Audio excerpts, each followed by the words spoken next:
Welcome to the podcast, everyone. I'm your host, Andrew Ross. Now, the topic of electric vehicles is certainly something that is not exactly new, and is certainly not exactly new to the automotive aftermarket, although we are certainly at the early stages of seeing them showing up in a lot of the bays. In some of the major urban centers, we've some guys have really got stuck into it, but there's a lot of places in Canada just seeing the early edges of the trend. Now, I'm here with Rick Nadeau. Rick Nadeau is the president of Chorus Consulting. Welcome to the podcast, Rick. Happy to be here, Andrew. Thank you for having me. Yeah. Now, Chorus Consulting, on behalf of the Automotive Industries Association of Canada, AIA Canada, has just published a new study, new survey, electric vehicle maintenance and repair insights from Canadian drivers.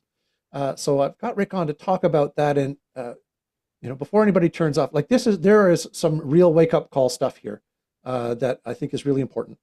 So stick with us. Okay. And for those listening, I will be sharing a couple of key pages from the study. You may want to flip over to our video presentation of the podcast on YouTube. When that goes up, often a little bit after the audio podcast, but worth watching, I'm sure, for those who prefer to be more visual learners. So, Rick, tell us a little bit about the study and what's behind it, and well, I guess key takeaways. Sure thing, Andrew. So, in a nutshell, Chorus has been fortunate enough to be working with the IIA now for a number of years, and we kind of cobbled together this consumer behavior series of reports. And one of the reports that we've done for them is this one focused on EVs. I think this is now the second iteration. So the first one we did was a couple years ago in 2023. The most recent iteration coming out this year with data collected in February 2025, and with a very specific focus, obviously on EV owners, hybrid owners. To touch on that very topic that you mentioned in your introduction, EVs are a growing concern. Obviously, there are more of them on the roads, which is again something our research points to. And the aftermarket was quite curious in understanding, well, where are people's heads when it comes to maintenance and repairs? How do people perceive uh, the maintenance and repair of their own EV? Is it easier? Is it more difficult compared to a non-EV owner? And do their choices in terms of where they would like to go to have that maintenance and repair done? Is that any different for those vehicle owners compared to your ICE, your ICE vehicle owners? So on and so forth. So the aftermarket, the association, they're very aware that it's a growing concern, and they wanted to kind of start gathering some data around this. So we integrated all that into the consumer behavior series, and now we're looking at the latest wave of results. It's just I guess, we'll dig into it in the details, but in a nutshell, where are EV owners and hybrid owners? I always kind of battery electric vehicles and hybrid electric vehicles, plug-in hybrids, all that stuff. Where are their heads at when it comes to service? Is there a commonality across from you mentioned the ICE drivers, or is it a very different landscape? Well, it's a little bit of both, Andrew, actually. So, when you ask them how familiar they feel with respect to maintenance and repair of their own vehicle, there's a fair degree of confidence around that. Um, how difficult is it for them to maintain and repair their EV or their hybrid? A lot of them are saying, it's fairly easy. They skew a little higher on that than your ICE vehicle owners. Now, this could in large part be attributable to the fact that a lot of these EV owners and hybrid vehicle owners these are newer vehicles compared to all of the, Right. what basically makes up the largest part of the market, which are still your ICE vehicles, right? So these are younger vehicles, if we can use that word. So that could be an important factor, in how people feel about the maintenance and repair of their Sure. vehicle. And let me just, interject on behalf of the aftermarket that people who believe they know how to keep their vehicle maintained is a belief system. It's not necessarily rooted in fact. And, it's a little bit like everybody knows how to keep their vehicle going until something actually goes wrong. That's right. and it's not always that easy. What is that Mike Tyson thing? Everybody has a plan until you get punched in the face. Uh, so it's a little bit of that. And yes, newer vehicles, the vast majority are under 5 years old or 6 years old. They're not into even what would be considered traditionally the aftermarket's prime years, sort of 7 to 11 years. So they shouldn't be having a lot of trouble with those vehicles to begin with, other than wipers and some basic maintenance, right? Exactly. Yeah. And so in many respects, that's where maybe EVs and hybrid owners are very similar to ICE vehicle owners, kind of the non-EV vehicle owners, right? They feel confident about the extent to which they're taking care of their vehicle. They feel they're fairly knowledgeable about maintenance and repair, where things really start going, I guess, a little sideways, or where there's a bigger difference in their perceptions is in terms of who they feel is better positioned to take care of their vehicles. So in situations where they are bringing their vehicles into a shop, well, where do they prefer to go? Where's the level of confidence in terms of technical savviness to take care of their vehicles? And this it goes without saying that newer vehicles in general, whether it's ICE or non, they are more technical. There's a lot more technology in these beasts than even 5 years ago. And even more so among your EVs and your hybrid owners. So those two types of vehicle owners, what we're really seeing through this research is a much greater confidence in dealerships in general.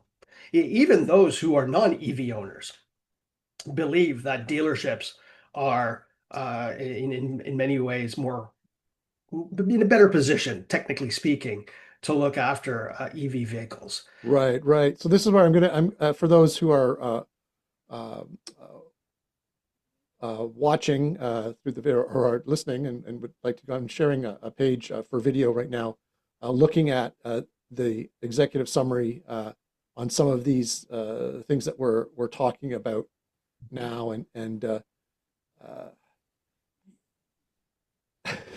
Absolutely. And yeah, that's I look at this, and I know there's a lot of independent ASPs out there that are like, man, we're getting trained, we're doing all this stuff, absolutely. but boy, oh boy, comparing dealerships and ASPs, maybe just run us through the what's behind the overall rating, comparing dealerships and ASPs in general up in that top left hand box there.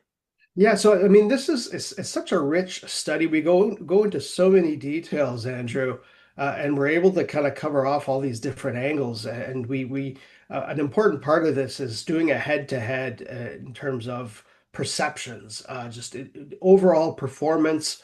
How do vehicle owners feel? How do they feel the aftermarket performs versus dealerships?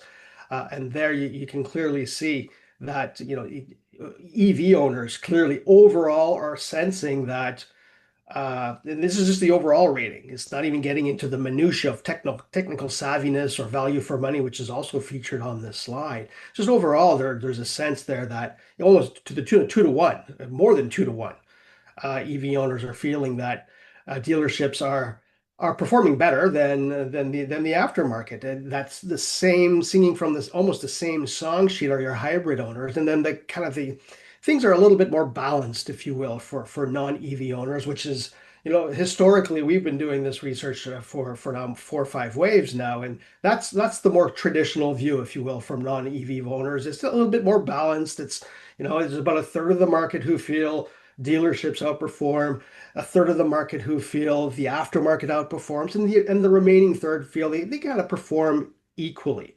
Right. Where historically the aftermarket has really dominated is in value for money. So there's the kind of this ingrained perception, and in many cases, it's the proof is in the pudding as well. It is that you're going to pay less if you go to the aftermarket. And so that's a kind of a common view there. That's a view that EV owners, hybrid owners, and non-EV owners share almost equally, as you can see there, where that little piggy bank is.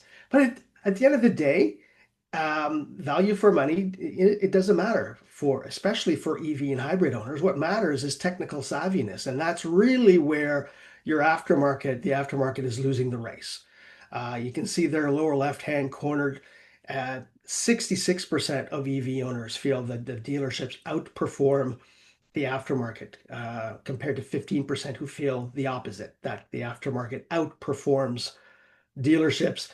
The views aren't as stark with your hybrid owners, but it's still the numbers are still pretty stark there. Yeah. Again there you've got again a less stark, a less doom and gloom story among your non-EV owners, but still there's a pretty entrenched view there, even among non-EV owners, that you know what, I think they feel the dealerships have the upper hand on this, from a technical perspective. So to your point earlier, Andrew, that yes, shops are investing in training.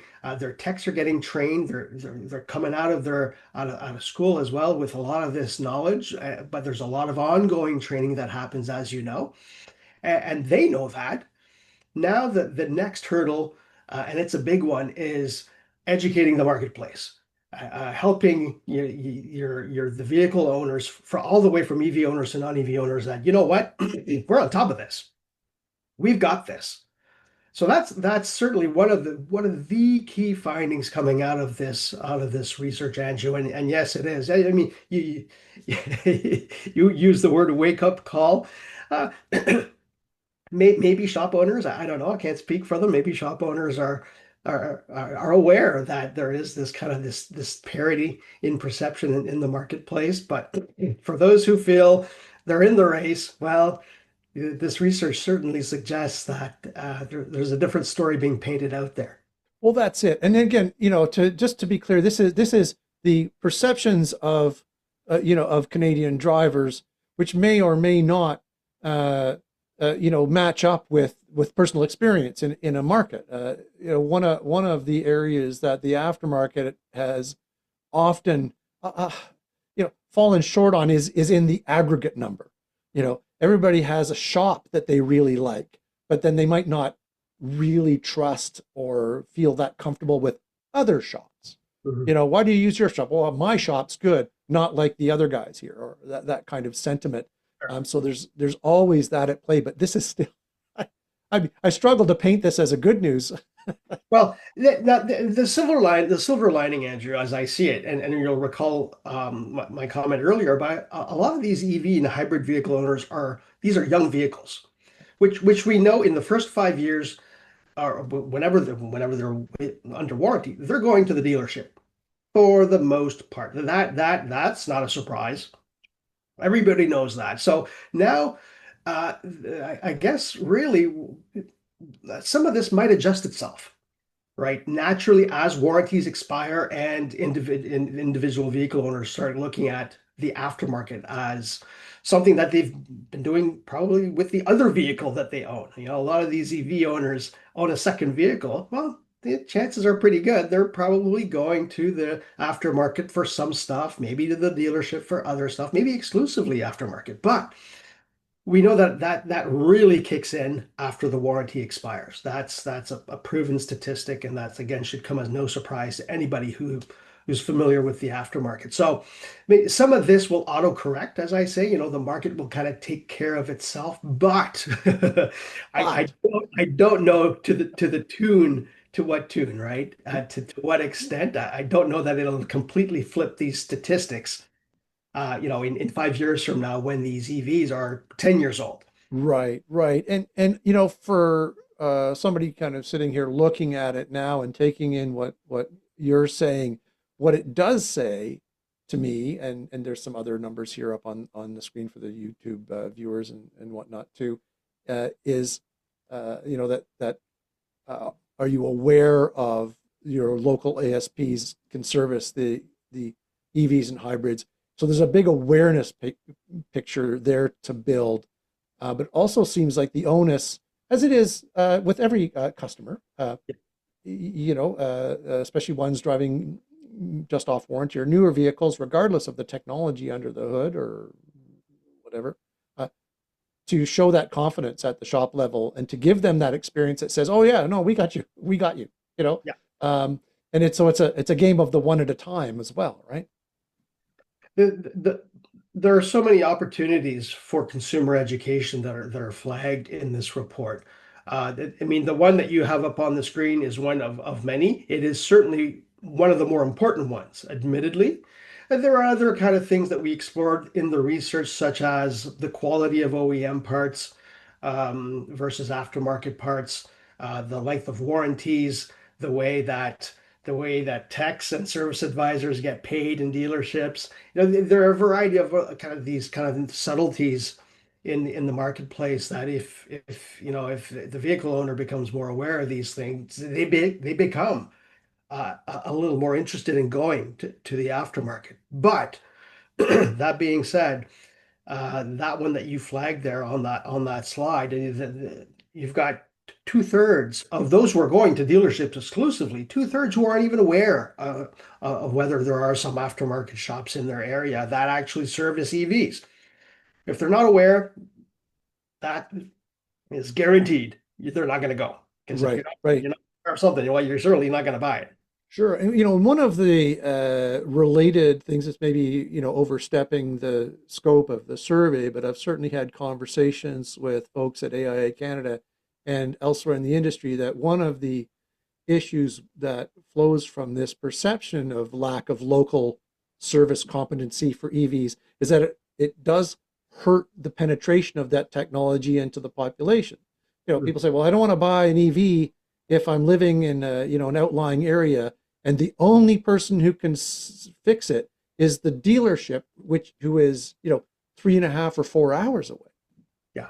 That speaks to right to repair rules. I mean, there's there's a lot of threads to pull on here when it comes to Absolutely. this, Yeah, right? the R2R pieces is an important part there. But it also speaks to when you talk about outlying areas in particular there, Andrew, it speaks to other perceptions of EVs in general, right? Their ability to go long distances, the quality of the battery in cold weather, um, all of these, charging stations, access to charging stations, in addition to service and maintenance areas. So that there's a lot going on there in those outlying areas, but definitely, yeah, right to repair is a big one. Yeah, no, for sure. And but kind of bringing it uh, back home here to the topic at hand. Mhm. If you were, I mean, maybe I'm not fair to be asking you if you were a shop owner because you're not a shop owner, but is there any guidance that you could offer to those who are either independent shop owners or those who are connected to providing them with the transitional programs through the WD networks and the banners to get their technical proficiency where it needs to be, and are there other components that you see as being kind of I don't know, low hanging fruit is maybe the wrong term, but areas that are clearly ones of focus that can help the lot for the aftermarket as the EV transition continues. Well, I'm ill positioned to recommend on specific training that should happen. I think training needs to happen if they want to stay in the game. If they don't want to be touching EVs, then that's fine. You're no worse off. But if you want to be in, you want some of those in your bays, then for sure you stay on top of your training. How much more needs to be done there and where they should go. That's not my position to say. Something that I have been encouraging the aftermarket to be doing more and more, certainly as more of these waves of research happen, is to do what I refer to as KYCs, which is know your client. A prime example comes out in this research, which shows that EV and hybrid owners more often than not own a second vehicle. Right. Chances are pretty high that second vehicle is probably an ICE. Again, there is a higher propensity for EV owners to buy another EV, but we're not quite there yet. We don't see that many households out there with multiple EVs plus an ICE, in the driveway. But that's a different trend. But back to that first statistic, if they already have an ICE in the driveway, well, chances are maybe they're going to the aftermarket to get that serviced. Maybe for the good oil, whether it's the brakes, the oil change, the tires, whatever it may be. There's an opportunity there to have that conversation with that vehicle owner and say, hey, what other vehicles do you have? Oh, you have blah, blah, blah. It's an EV. Oh, okay. Well, you know what? We're up here with everybody else on that. So, if you want to give it a try, you should bring us in. Let's have a conversation. but that conversation needs to happen, right? You need to, again, know your customer, know your client. Uh, if they have concerns, hear them out. What are some of these barriers that are keeping them from considering the aftermarket for, some of these types of vehicles? And then obviously be in a position to, again, have that friendly conversation to convince them that, it doesn't have to happen tomorrow, but maybe in 6 months' time. Okay, maybe even when your warranty expires, come on in, and we'll take good care of you. And of course, in the waiting area, as you're waiting for your vehicle to be ready, or just even to pay your bill, I see lots of posters. See lots of posters up there promoting, promotions and things like that.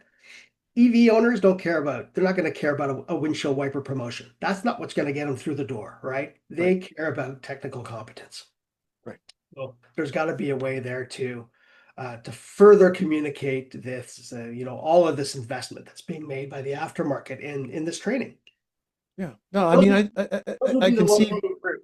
Yeah, exactly. I mean, I see very, so thank you, Rick, for coming on the past. But I think, anybody who's on the distribution side or banner program management side, as well as independent shops, uh, can very easily see some opportunities here to build the awareness of the capabilities for the aftermarket shops. Certainly, building the capabilities of those aftermarket shops to repair the vehicles is, foundational.